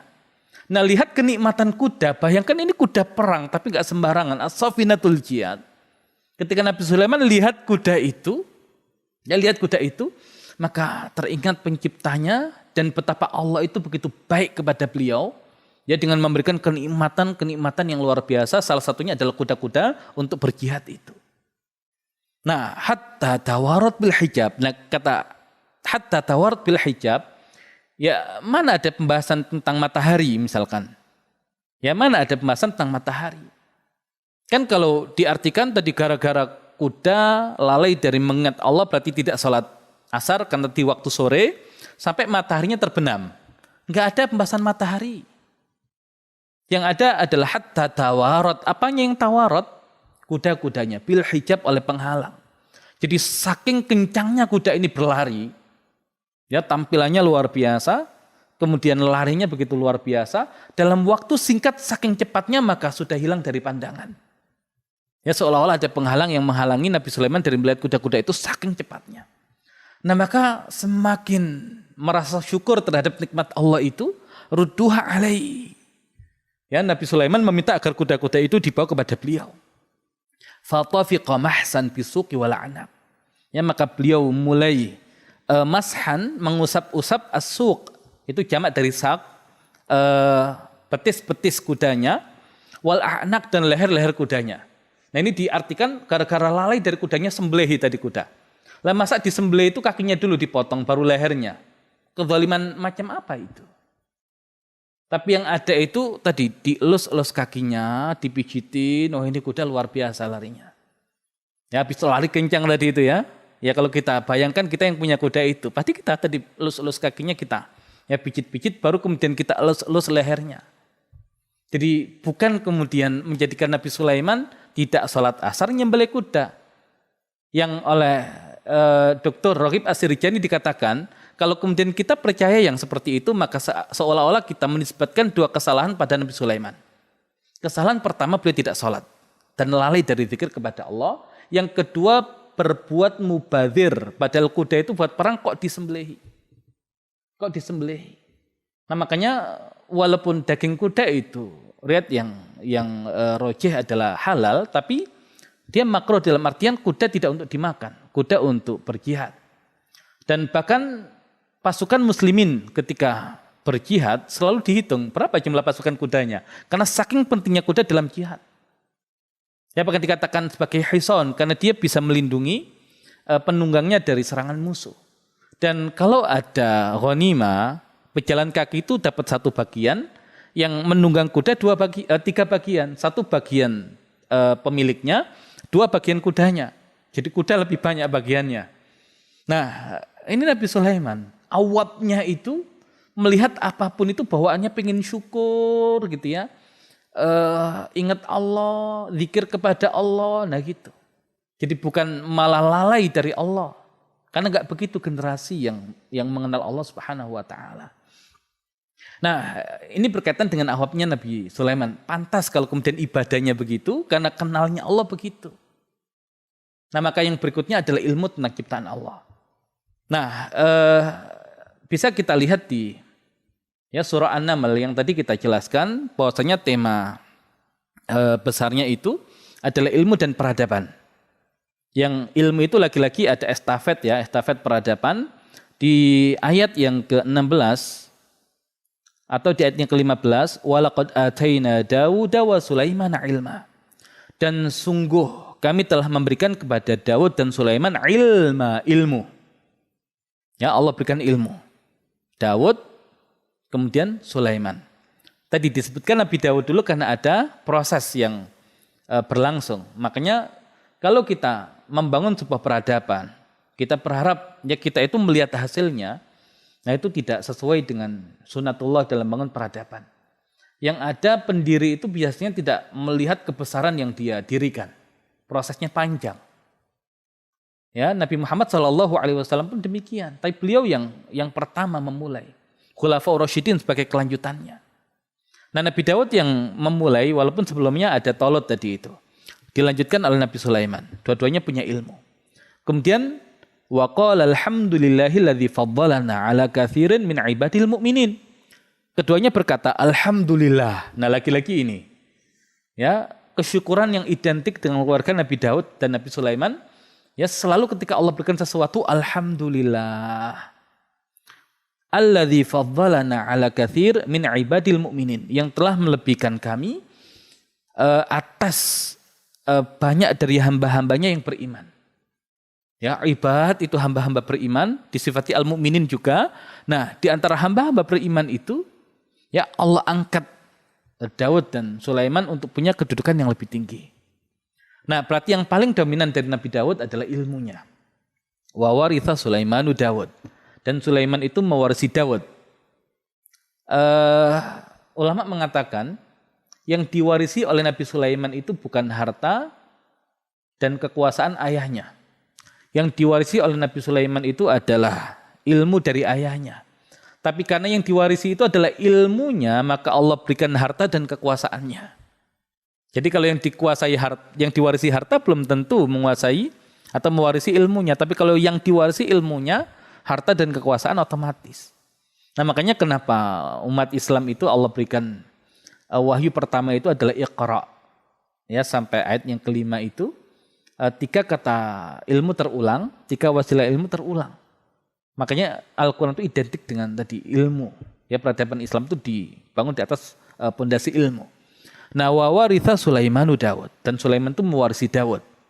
Wa qala ya ayuhan nas, dan dia berkata, wahai manusia, ulimna mantiqat thair. Kami ini diajari bahasa burung. Nah, ini yang perlu kita pahami. Bedakan antara ilmu dan mukjizat. Ya, kalau mukjizat itu nggak bisa ditiru. Mukjizat itu tidak bisa ditiru. Kalau ilmu, ya selama kita punya ilmunya bisa untuk meniru. Nah, surat An-Naml itu temanya bukan mukjizat. Nuansanya bukan mukjizat. Nuansanya ilmu. Nah, kalau kita kemudian ditanya apa mukjizatnya Nabi Sulaiman? Bisa bicara dengan binatang. Benar nggak itu mukjizat? Jangan-jangan itu bukan mukjizat, tapi itu ilmu. Kalau mukjizat nggak bisa kita tiru sekarang. Tapi kalau itu ilmu, berarti ada pelajaran yang bisa dipelajari untuk bisa berkomunikasi atau mengerti bahasa binatang. Dan seakan-akan memang surat An-Naml temanya ilmu dan peradaban, maka wallahu a'lam. Ya, harusnya bahasa binatang pun bisa dipelajari. Nah, ulimna mantiqat thair, kami diajari bahasa burung. Dan kata ulimna, kami diajari, ya ilmu itu allama yu'allimu, itu panjang prosesnya. Jadi nggak ada ilmu itu instan, itu nggak ada. Wa utina min kulli syai', dan kami diberikan segala sesuatu. Inna hadza lahuwal fadlul mubin. Ya, kata beliau, ini adalah karunia yang nyata. Ya, diberikan ulimna mantiqat thair, kemampuan untuk berbahasa burung, dan wa utina min kulli syai', diberikan segala sesuatu. Baru mengatakan ini adalah karunia yang nyata. Nah, Nabi Sulaiman itu kan diajari oleh Allah Subhanahu wa taala bahasa burung. Kok ngerti bahasa semut ketika melewati lembah semut? Nah, jangan-jangan kunci untuk memahami bahasa hewan-hewan yang lain itu terletak pada burung. Ya wallahu a'lam. Ya ini bagian dari sesuatu yang bisa kita buka, kita bedah dari apa yang ada dalam Al-Quran. Nah, kemudian nanti ketika mengumpulkan pasukannya, kemudian bertanya tentang Hudhud, ya baru Hudhud itu datang dari negeri Saba. Nah kita langsung lewati. Nah kita ingin membahas tentang siapakah yang memindahkan singgasana Ratu Saba. Ya ketika orang kemudian mengatakan sudah nggak relevan kita bicara itu. Lah ini ayat Al-Quran. Kalau kita katakan sudah tidak relevan membicarakan siapa yang memindahkan, sudah hapus saja ayat itu kalau begitu. Mustahil, ini mukjizat. Ya ini mukjizat. Nah, pahami di awal ya tadi bahwasanya Nabi Sulaiman itu ketika memimpin kekuasaannya itu tidak semua yang berada di bawah pimpinan Nabi Sulaiman itu menyukai Nabi Sulaiman. Ya kenapa? Bangsa syaitan tadi tidak suka dengan Nabi Sulaiman. Bani Israel pun banyak tidak sukanya dengan Nabi Sulaiman, makanya nggak disebutkan kisah mereka. Nah makanya mereka selalu mencari celah dan kelemahan Nabi Sulaiman. Makanya ketika Nabi Sulaiman ya di surat Sad itu kan, Rabbana Rabbighfirli wa habli mulkan la yanbaghi li ahadin min ba'di innaka antal wahhab. Ya Allah, berikan ampunan kepadaku dan karuniakan kekuasaan kepadaku, satu kekuasaan yang tidak engkau berikan kepada orang setelahku. Sesungguhnya engkau adalah yang maha memberi. Nah, apakah permintaan Nabi Sulaiman ini agar Allah itu memberikan kekuasaan kepada beliau yang tidak diberikan kekuasaan kepada orang sepeninggal beliau adalah keegoisan Nabi Sulaiman? Enggak. Mana ada Nabi itu egois agar dianggap paling hebat, meminta agar Allah tidak berikan yang demikian kepada orang sepeninggal beliau, tidak. Tapi saking sayangnya Nabi Sulaiman ya kepada kita semua, sehingga beliau yang merasakan betapa rumitnya ya mengatur masyarakat yang bukan hanya manusia, tapi sampai bangsa jin, bangsa setan, itu kayak gimana repotnya. Dan bagaimana upaya mereka untuk terus mencari kelemahan Nabi Sulaiman. Repot. Makanya Nabi Sulaiman itu khawatir ketika Allah berikan yang demikian kepada orang sepeninggal beliau, yang ada adalah orang itu malah terfitnah. Walaupun Nabi Muhammad SAW apakah sanggup? Secara kemampuan iya. Tapi secara wakil beliau tidak mengambil itu karena doa Nabi Sulaiman alaihissalam. Dan seandainya pun Nabi Muhammad ngambil itu dan beliau adalah Rasul teladan bagi kita, masa iya kita harus ngurus bangsa jin juga? Ya betapa repotnya urusan kita. Nah makanya secara kemampuan Nabi Muhammad sanggup seperti Nabi Sulaiman, tapi secara wakilnya beliau tidak ambil itu. Nah Nabi Sulaiman ketika meminta itu, bayangkan bukan keegoisan beliau, tapi sayangnya beliau karena betapa beratnya beliau mengatur itu. Nah maka kita lihat ketika Nabi Sulaiman memimpin itu, maka ada upaya-upaya untuk mencari kelemahan Nabi Sulaiman. Kalau sampai ketahuan kelemahan Nabi Sulaiman, nah di situ bangsa setan dia akan manfaatkan itu untuk menggulingkan Nabi Sulaiman. Makanya Israiliyat itu kan macam-macam. Bisa jadi saking mereka nggak bisa mencari kelemahan Nabi Sulaiman, dibuat Israiliyat yang nanti Nabi Sulaiman itu cincinnya hilang sampai nggak punya kekuatan segala macam. Itu Israiliyat semua, tidak benar. Ya tidak benar itu. Nah, termasuk Hudhud, nanti ada riwayat yang mengatakan yang memindahkan singgasana Ratu Saba itu adalah Nabi Sulaiman sendiri. Ya, dan ini pendapatnya Imam Fakhruddin Ar-Razi dalam kitab Mafatihul Ghaib. Kemudian pendapatnya Imam Al-Alusi dalam kitab Ruhul Ma'ani. Ya, kemudian pendapatnya Syekh Abdul Karim Al-Khatib ini ulama Al-Azhar ya dalam kitab Tafsirul Quran lil Quran. Ya juga Dr. Muhammad Sofi Al-Mustaghanimi cenderung kepada memang ini Nabi Sulaiman. Kalau kita kumpulkan utuh tadi pembahasan dalam satu surat. Nah, jadi yang memindahkan itu adalah ya Nabi Sulaiman. Walaupun nanti ada ada beberapa pendapat. Apakah yang memindahkan itu bangsa jin atau manusia? Kemudian yang mengatakan manusia itu pun juga berbeda pendapat. Siapa? Nabi Sulaiman sendiri atau selain Nabi Sulaiman? Nah, yang mengatakan selain Nabi Sulaiman sendiri itu pun masih berbeda pendapat. Apakah Asif bin Parkhoya atau kemudian nama-nama yang lain? Nah, Syekh Al-Maghamisi Ya, Syekh Shalih Al-Maghamisi, beliau mengatakan yang memindahkan ini nggak mungkin manusia selain Nabi Sulaiman. Nggak mungkin manusia selain Nabi Sulaiman. Kenapa? Kalau ada manusia selain Nabi Sulaiman yang dia itu sanggup memindahkan singgasana itu, berarti kemungkinannya ada dua. Ya, pertama dia berdoa kepada Allah Subhanahu wa taala dengan Ismullahil Azam dan dengan kesolehan dia, berarti dia lebih soleh daripada Nabi Sulaiman. Kalau temanya adalah tema doa agar Allah berikan kemampuan untuk memindahkan itu. Yang kedua, ini kan yang memindahkan adalah alladzi ilmun minal kitab, ya, indahu ilmun minal kitab. Seseorang yang punya ilmu dari Alkitab. Nah, kitab apa yang dimaksud? Maka kemungkinan besar kitabnya adalah kitab Zabur yang Allah berikan kepada Nabi Daud yang diwarisi oleh Nabi Sulaiman. Kok laki-laki ini lebih ngerti daripada Nabi Sulaiman? Ya, maka kalau kita berpendapat yang memindahkan adalah laki-laki selain Nabi Sulaiman, pertama kita meragukan kesolehan Nabi Sulaiman. Yang kedua, ya seolah-olah Nabi Sulaiman gak ngerti kitab yang diturunkan kepada beliau yang beliau warisi dari ayahnya. Dan itu mustahil menurut Syekh Shalih Al-Maghamisi. Walaupun ujungnya beliau berpendapat yang memindahkan ini bangsa jin. Tapi saya tidak sependapat dengan itu. Kenapa? Karena temanya adalah tema ilmu dan peradaban. Bangsa jin itu secara ilmu lemah mereka. Ya, secara akal lemah. Makanya dikatakan akalnya bangsa jin itu seperti akalnya anak-anak. Makanya kalau ada manusia minta tolongnya pada jin, fazaduhum rohaqo, semakin runyam urusan.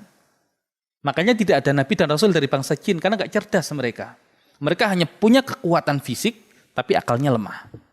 Ya, kalau bahasa Surabayanya itu okolnya kuat, akalnya gak ada. Ya, lemah di akal. Jadi main okol tidak main akal. Manusia itu main akal, ya jangan dikit-dikit okol. Gitu ya, itu manusia. Nah, kita lihat dulu, bahkan kemungkinan besar ketika Hudhud itu dari Sabah, kemudian mendatangkan berita itu kepada Nabi Sulaiman, kan artinya kalau yang memindahkan singgasana Ratu Sabah adalah Nabi Sulaiman, berarti Nabi Sulaiman tahu dong ada negeri yang bernama Sabah dan ada seorang raja perempuan di sana. Tapi kenapa yang bawa informasi pertama itu adalah Hudhud, seekor burung. Nah, seolah-olah Nabi Sulaiman itu ingin menyampaikan kepada para setan tadi itu, para jin, ya kalian itu wahai para setan, para jin, tidak lebih hebat daripada burung. Burung saja sampai ke sana jangkauannya, lah kalian nggak ngerti. Jadi bangsa jin ini terus mencari kelemahan Nabi Sulaiman, tapi Nabi Sulaiman bersikap bagaimana kemudian mereka itu menyadari kelemahannya. Nah, masalah ketika Nabi Sulaiman itu kemudian menanyakan kepada mereka. Di ayat yang ke-38. Qala ya ayyuhal mala'. Berkata Nabi Sulaiman, wahai para mala'. Dan kalau kita kumpulkan kata mala' di Al-Quran, itu konotasinya negatif. Kata mala' di Al-Quran itu konotasinya negatif. Dan kebanyakan kata mala' itu digunakan untuk orang-orang kafir. Dan seandainya pun tidak digunakan untuk orang kafir, satu mala' itu digunakan untuk Bani Israel yang bermasalah, yang meminta kepada nabinya agar Allah utus atau Allah pilih raja bagi mereka. Ya, jadi itu mala', tapi mala'nya itu masalah. Lah seolah-olah kalau kita rasakan nuansa itu. Jadi Nabi Sulaiman ketika melihat upaya dari syaitan itu untuk mencari kelemahan beliau, maka yang kafir-kafir itu dikumpulkan. Seolah-olah Nabi Sulaiman lemah di hadapan mereka. Ayyukum ya'tini bi'arsyiha qabla ayyatuni muslimin. Siapakah di antara kalian yang sanggup untuk menghadirkan singgasananya ya sebelum mereka datang kepadaku dalam keadaan berserah diri. Qala ifritu minal jin. Berkata ifrit dari bangsa jin. Dan dalam hadis dikatakan ifrit itu jin kafir. Nabi SAW pernah sholat itu diganggu ifrit.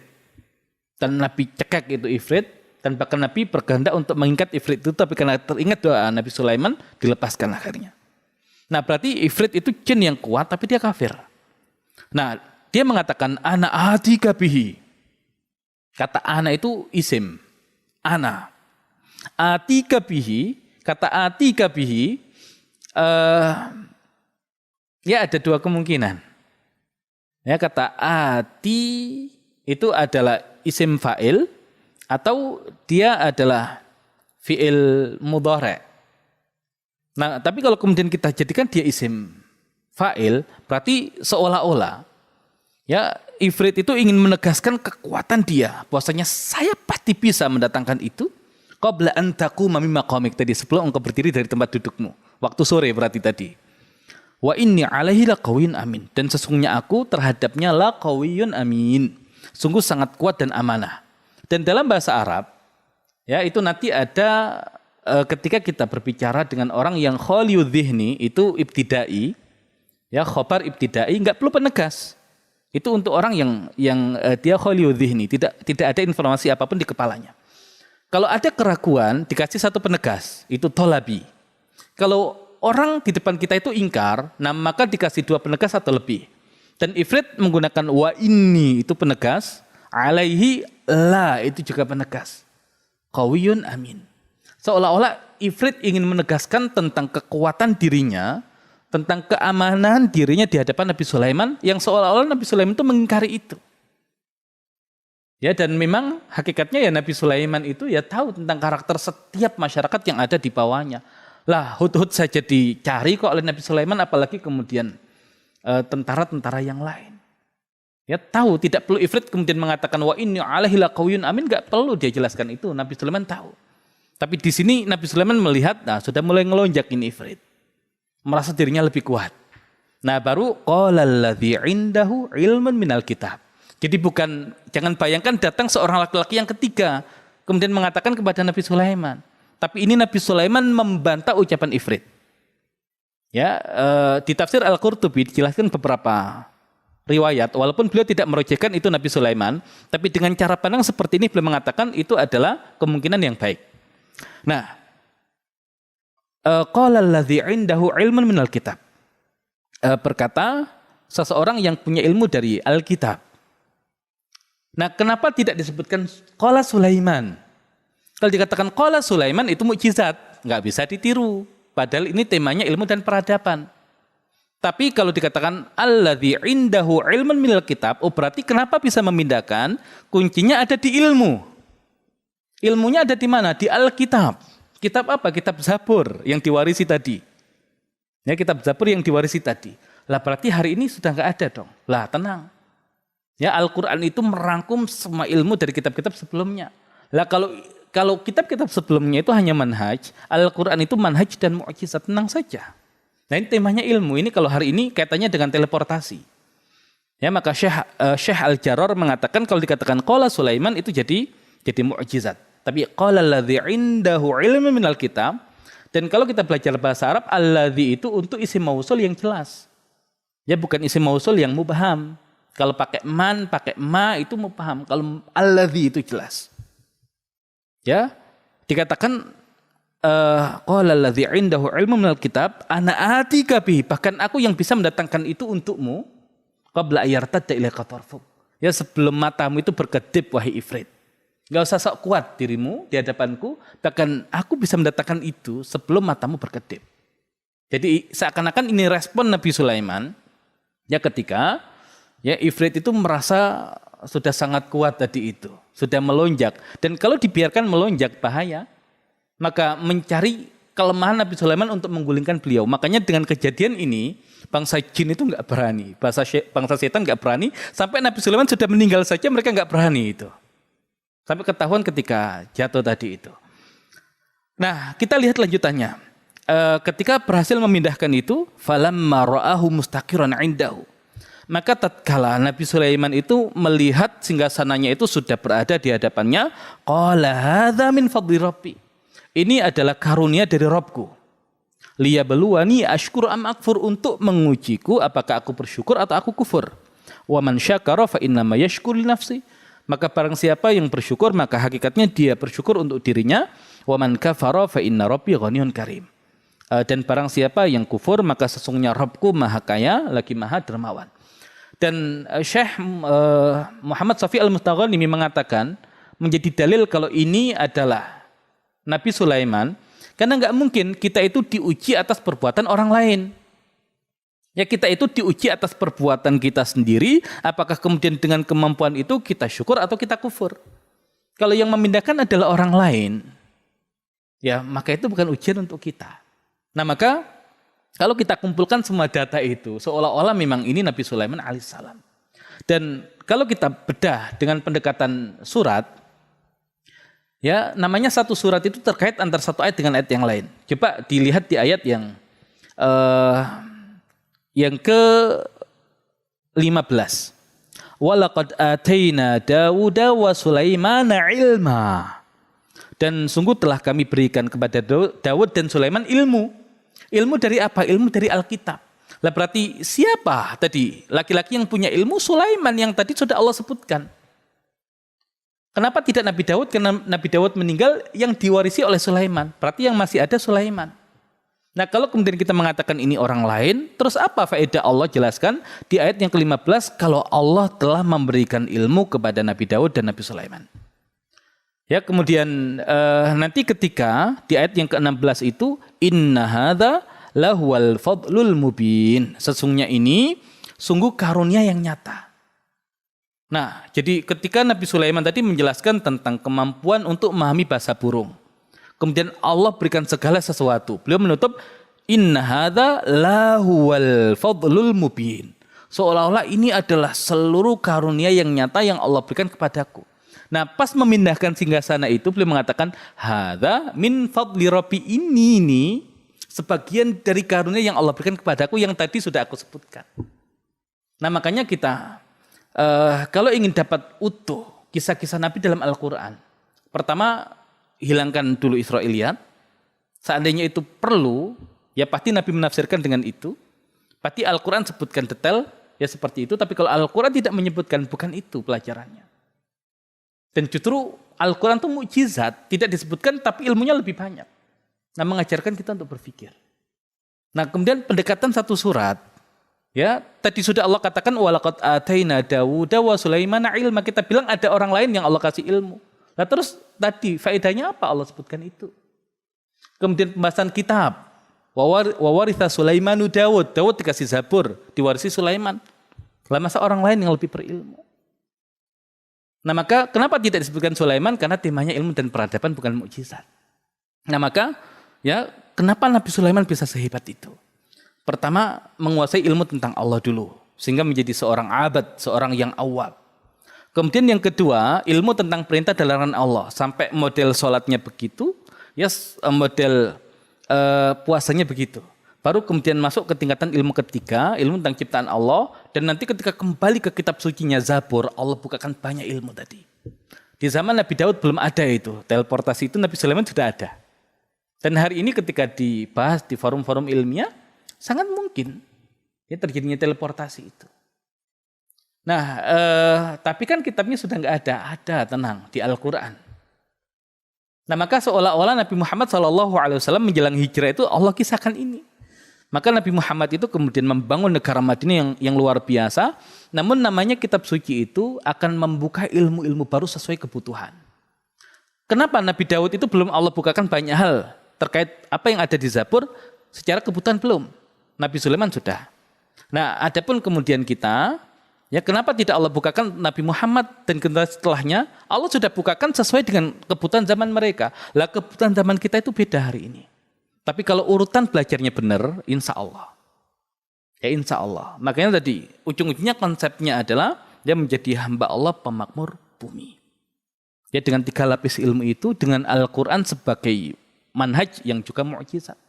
Yang sudah Allah contohkan Nabi Sulaiman yang kitabnya Zabur bisa. Insya Allah kita juga bisa dengan Al-Quran yang ada di hadapan kita. Nah tinggal bagaimana kita kemudian menghadirkan itu. Nah ini PR kita selanjutnya. Ya dan lagi-lagi memang busyra di hadapan kita. Bahwasanya yang hadir di hadapan kita itu adalah generasi imam. Yang mereka itu menjadi pemimpin lil muttaqin bagi orang-orang bertakwa. Jadi kalau urutannya sudah tidak begitu. Ya maka seolah-olah anak-anak kita itu sudah dilibas oleh kemungkinan bahwasanya mereka adalah generasi yang Allah maksud. Tapi kalau anak-anak kita didik dengan kurikulum seperti itu, maka berharap jangan-jangan anak kita itu masuk dalam rangkaian estafet peradaban. Minimal kalau tidak di zaman mereka, ya di zaman-zaman setelahnya, tapi mereka punya andil dan semoga kita pun ya punya andil. Ya demikian barangkali yang bisa disampaikan berkaitan dengan pembahasan kita di pagi hari ini. ya tentang konsep pendidikan dari kisah Nabi Sulaiman alaihissalam. Nah, silakan digali lebih dalam lagi. Al-Quran kita menyimpan banyak rahasia. Ya juga ya masih terkait dengan materi kita di pertemuan yang pertama juga tadi masih ada pertanyaan-pertanyaan yang insya Allah ya akan kita jawab di kesempatan kali ini. Wallahu a'lam bishawab. Kita kembalikan ke Ustadz Nasir.